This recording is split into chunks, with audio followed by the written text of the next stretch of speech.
Last week we showed a segment from Bob Avakian on science, and in this segment he talked about the Ebola crisis of the last decade that struck very hard at Africa. And he began this segment saying that far too many people in this country were complaining, upset, really almost hysterical about the few cases that were coming to the United States, and that far too few people were concerned about the cases that were really rampaging through Africa. Today, the situation with the COVID crisis thus far has been reversed, where the United States is America first in COVID cases and in deaths because of the actions and the horrific way that the Trump-Pence fascist regime has dealt with the crisis. But because this is an internet internetted international system, it is about to hit Africa with a vengeance, and the savage inequalities between the global north, the United States, the imperialist countries, and Africa and the global south are about to be manifest in perhaps horrific ways. Just this past week, the New York Times did a story on ventilators, which, as we know, are what are required when people have acute cases of the COVID virus. And they wrote that there's fewer than 2,000 working ventilators that have to serve hundreds of millions of people in public hospitals across 41 African countries. This is according to the World Health Organization, which the Trump-Pence regime defunded, and the very fact that you even need an organization like this is a reflection of the unequal relations. And this is compared to 170,000 ventilators, which are even too few in the United States, but you're talking about 2,000 working ventilators, and 10 countries in Africa have no ventilators at all. This article also brought out that in 15% of sub-Saharan African countries, and this is the countries below the northern deserts, the Sahara deserts, this is a great, tremendous number of people live in sub-Saharan Africa, access to basic hand-washing facilities exists for only 15% of the people, and in Liberia, 90% of the homes do not have access to water and soap. This is in 2017, and so as you all know, this is essential to prevent the spread of the disease. But the basic framework for this segment and this interview that I'm going to be doing, that I've done with Raymond Latta, is provided, I think, by two quotes from Basics from the talks and writings of Bob Avakian. First off, Basics 5:7, American lives are not more important than other people's lives. And then Basics 5:8, internationalism, the whole world comes first. Both of these quotes underscore a foundational and a crucial point of the new communism developed by Bob Avakian, which is internationalism. The whole world comes first. The new communism, as we've talked about many times in this show, puts communism on a consistently and thoroughly scientific foundation. It's on this foundation that humanity has, that the people of the world will have a way to understand the world as it actually is and how to transform it. And on this basis, Bob Avakian has developed a strategy for an actual revolution and a concrete plan for a new socialist state on the road to human emancipation. But this internationalism is a very core component that understands that the world is completely interknit in how goods are produced, how the needs of humanity are met, and that indeed, even in a revolutionary society, when there have been socialist states, that either the whole world gets to communism or the world will revert back to capitalism.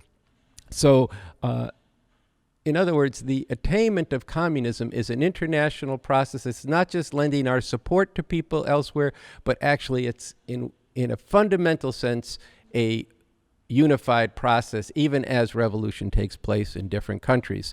But to get back to what we're doing with this show and this discussion, which is going to be about these savage inequalities and how they take expression in the need for cooperation running up against the competitive nature of capitalism, I want to return to the piece that we've talked about several times in this show and last week by Bob Avakian, The Deadly Illusion of Normalcy and the Revolutionary Road Forward, where about the COVID crisis, he says, in the context of the current COVID crisis, the exploitative and oppressive relations built into this system are asserting themselves in a pronounced ways within this country and internationally just as they have in previous crises. So now I want to turn to the interview that I did with Raymond Latta, and I think you're going to find this has a lot of richness to it. So in the course of a longer conversation that we had, I asked him to go further and deeper into how meeting the needs of humanity to develop an understanding of the COVID disease and to procure and to share protective gear, the testing that's necessary, as well as the research that's required, and then the production of vaccines to prevent the disease from spreading further. How this was running up against the very nature of the capitalist-imperialist system, with its necessity for maximizing profits on the level of corporations, on the level of the groups and aggregates of capital and banks, and as well as, and especially between nations, all of this running up against the expand or die dog eat dog competitive nature of this system. And how is this unfolding in the international arena with the stakes for the people of the world? So let's go to Raymond. Yeah, so this is a system that's shot through, that's riven with rivalry and competition at every level. There's the quest for profit and more profit, but that, as I said, is an underlying drive and dynamic that's involves this intense and intensifying competition.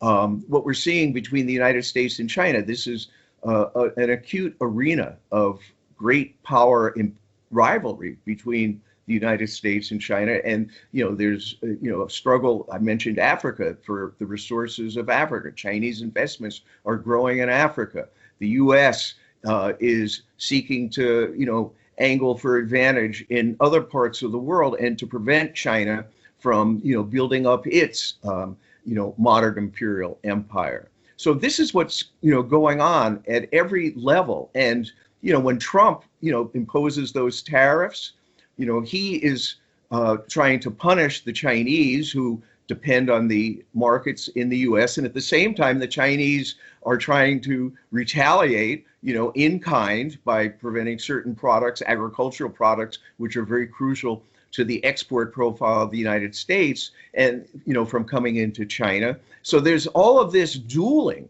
over markets. And this, as I said, it turns on, exploiting, humanity, whether it's through sweatshops, whether it's through, the supply chains, that exist throughout the world, to maximize profits, low cost inputs. And these are being right now fought over for advantage in relation to this crisis itself.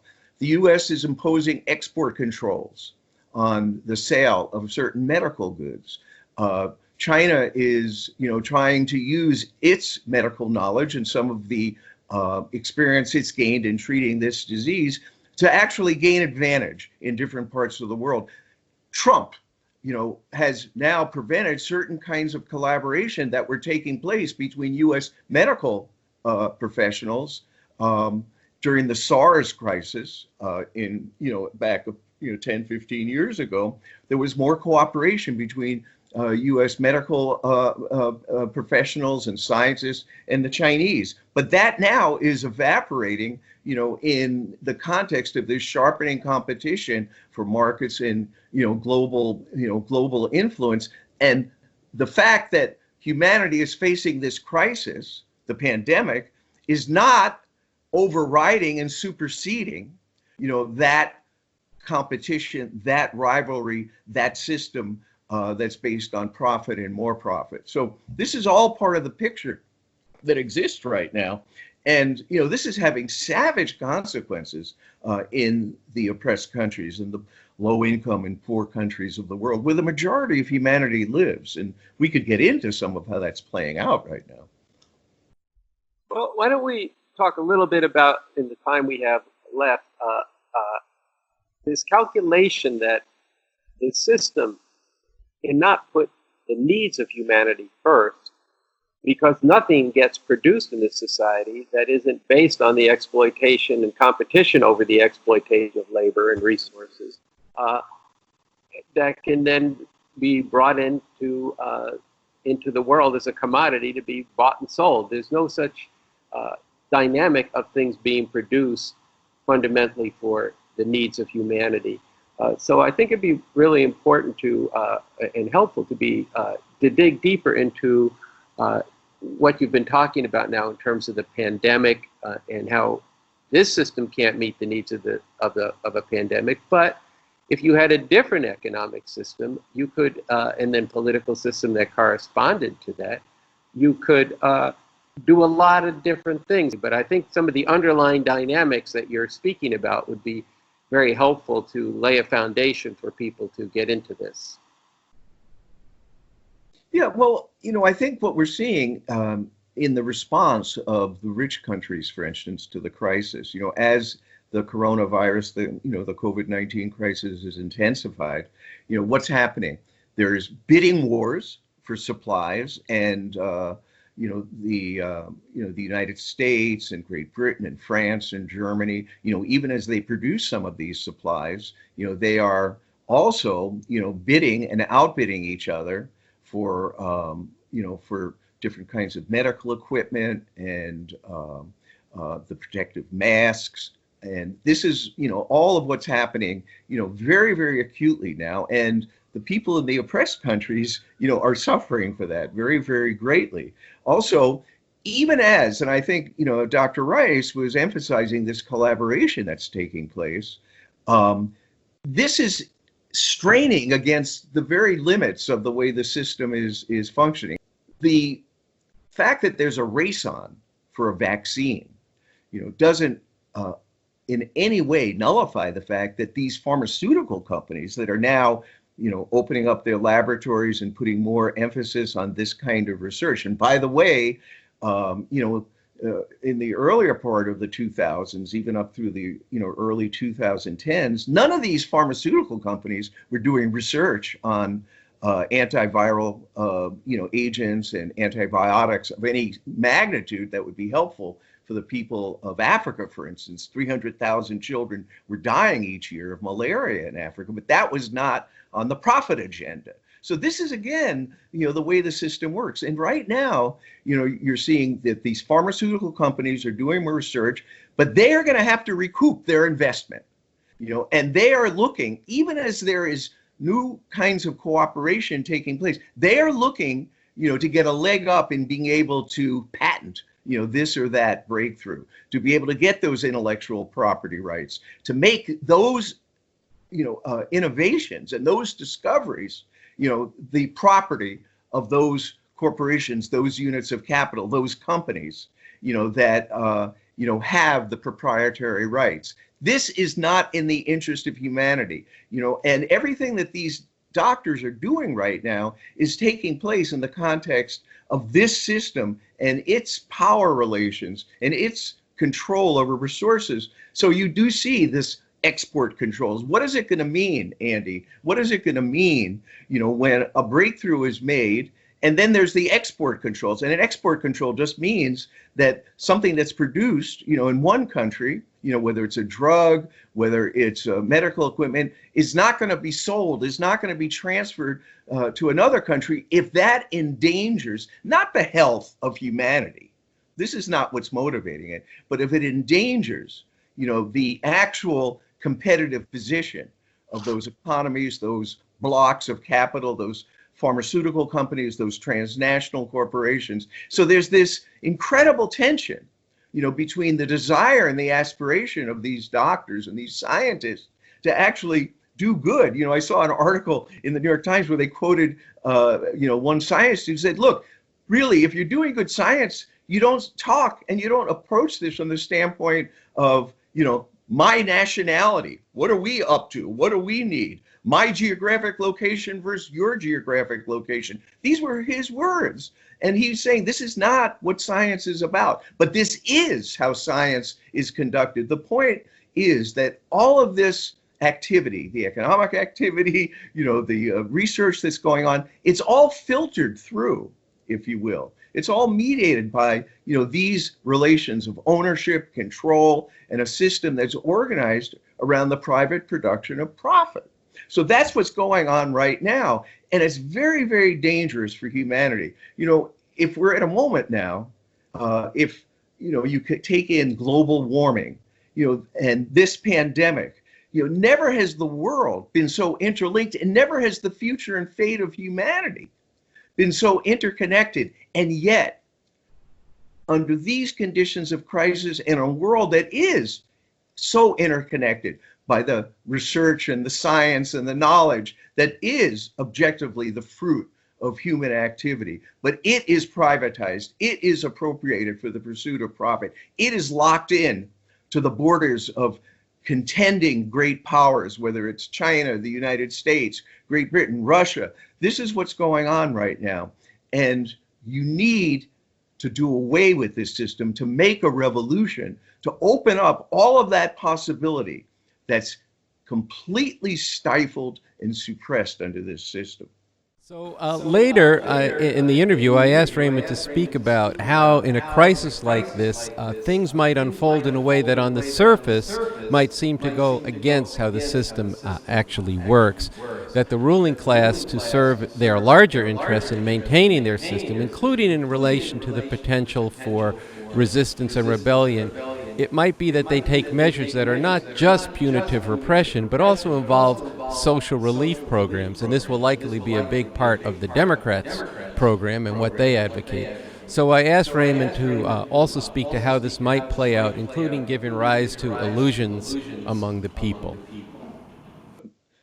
When we're talking about this capitalist imperialist system, and there is the imperialist state, and part of the role of the imperialist state is to safeguard, the strategic interests of the system. Now, that's not, a done deal, if you will. That's itself the product of intense infighting among the different sections of the ruling class that have their vision of what the strategic interests are, of this particular, imperialist formation, the United States, Russia, what have you.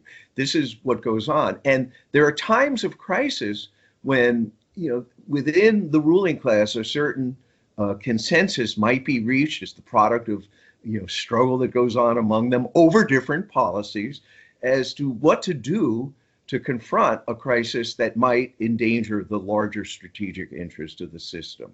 Now, during in the Depression, the New Deal was enacted and jobs were created, programs, and it's important to note that these were shot through and completely conditioned by white supremacy. That's another discussion for us to have.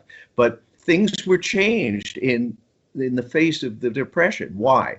There were certain policies that were enacted because the economy was on the ropes, and they needed to bail out banks, and they needed to take special measures to do that. There was, the danger of uprising and revolt, and they wanted to quash that possibility. So certain social spending programs were enacted, and then they recognized unions, and there were those at the time who said, "This is the opening of a whole new era. This is going to be a just and egalitarian capitalism." This the New Deal morphed into a program for war.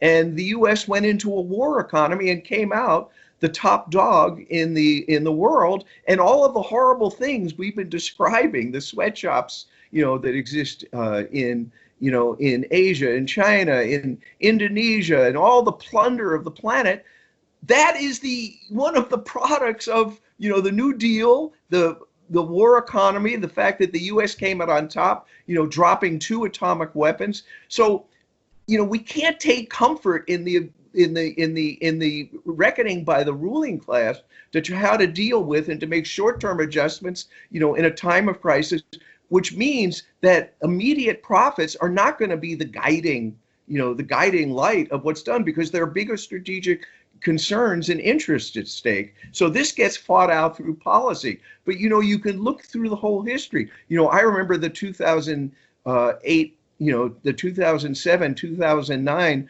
recession, and then people were saying, well, look, now's the moment, because there's such a decline in production, because there's so much surplus production of cars, we can make a transition. Now's the moment to make a transition to a green economy.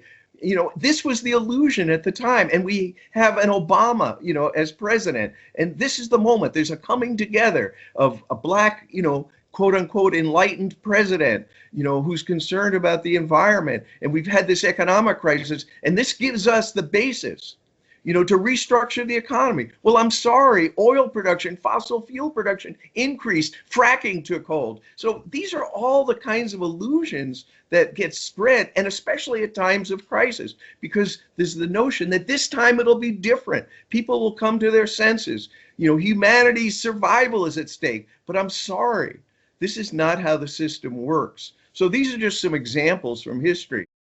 So that was Raymond Latta. It was a rich interview, and what I want to commend to everyone is to go to revcom.us. There's many articles that go into these international relations between and how imperialism plays out in the world. And go to it every week, go to it every day to find out about and to see the exposures that are there.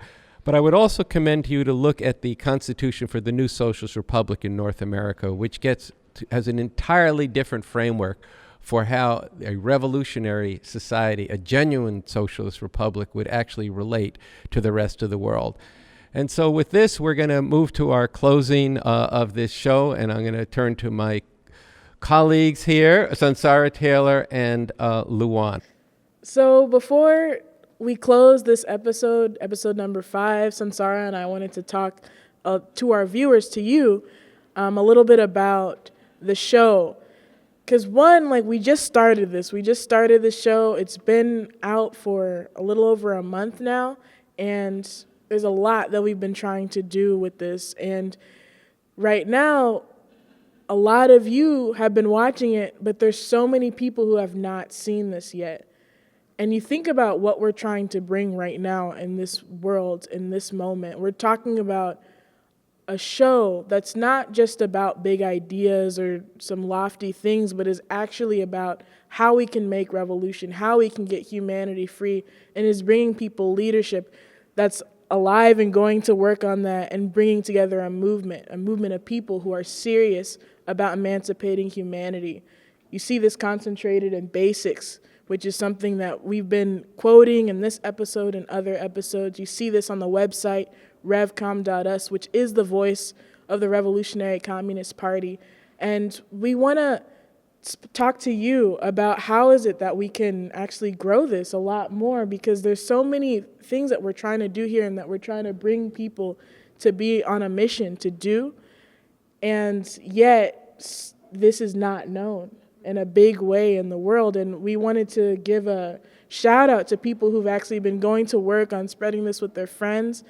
We had people in New York sharing this with their friends. There are people who are here who did an Instagram Live with their followers and actually watched this. And we really appreciate things like this, as well as people in Chicago who made a sticker of the show.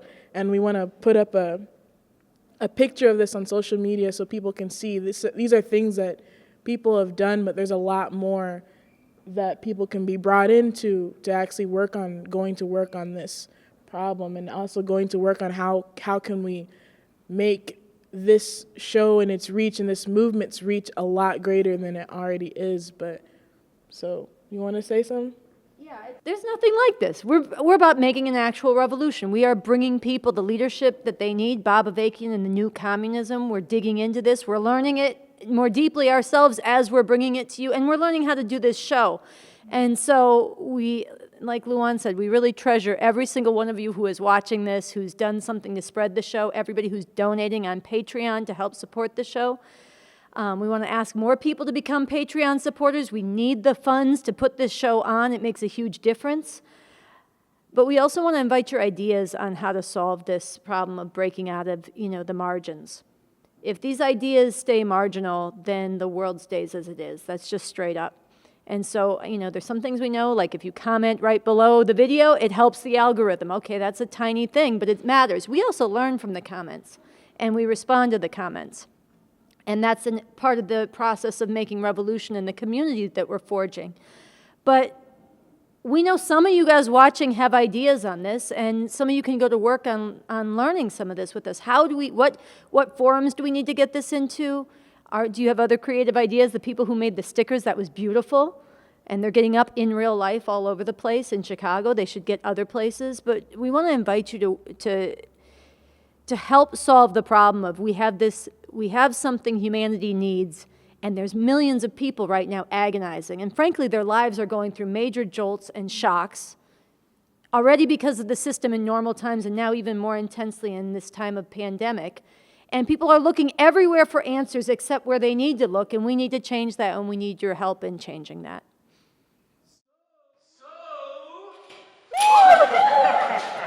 Hide! Don't hide!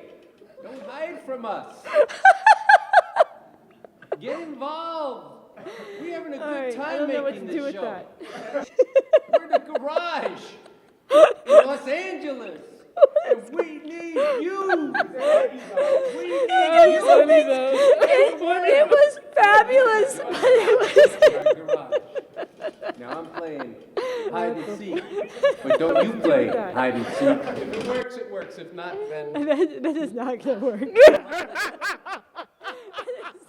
All right. We are going to close out this episode. We've been going up the hill backwards. We're ramping up the show here in our garage, and we are about to end episode number 5, getting ready for episode number 6. You heard what Luan and Sunsara had to say. There's a place for you in this movement. There's a place for you in popularizing this show. So I want to thank you all for watching and spreading the word about the RNL show, Revolution Nothing Less. We'll see you next week.